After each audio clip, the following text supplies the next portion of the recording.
Tariffs are back. The market's reacting. Should you? Most investors panic when they hear the word tariff because they don't actually understand what's going on. Today, we're breaking it down. Hi, I'm Erin of Truly Aligned. And I'm Maximilian of Truly Aligned.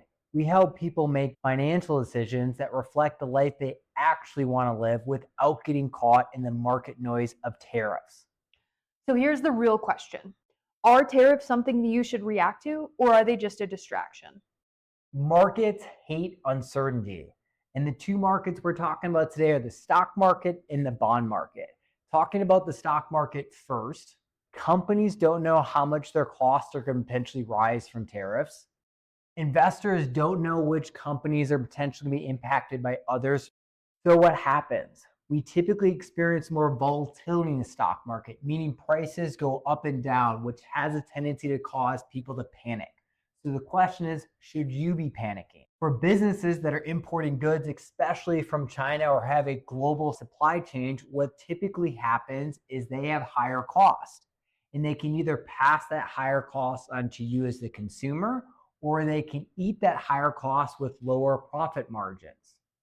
It also makes it tougher for businesses to plan, and it creates typically more inefficiencies in their supply chain as we're so globally connected. Now, in the short term, this is typically not great for stocks and companies.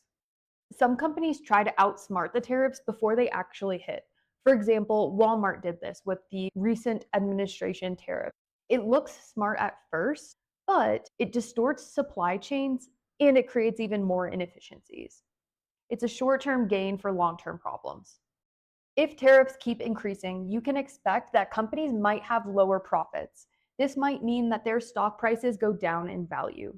Additionally, the volatility in the market is what causes investors to panic, and we're here to say, avoid panicking and stick to your long-term plan. And it's not just stocks that are impacted. Bonds and interest rates are impacted too.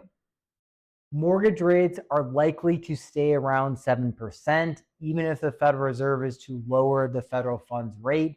So if you're looking to refinance your house or purchase a house in the near future, you're most likely going to be around a 7% rate as we're filming this in February of 2025.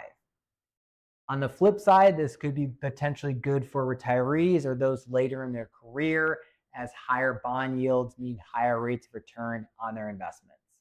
So what should you do? Simple. Don't let the headline news dictate your financial strategy. Diversify so no single event is going to impact your portfolio and your financial plan. Focus on your long-term goals and don't get caught up in the short-term noise of the tariffs that we're facing. Your mindset dictates your decisions. Want to know if your mindset is in alignment with your financial strategy? Take our free wealth archetype quiz in the link in the description below.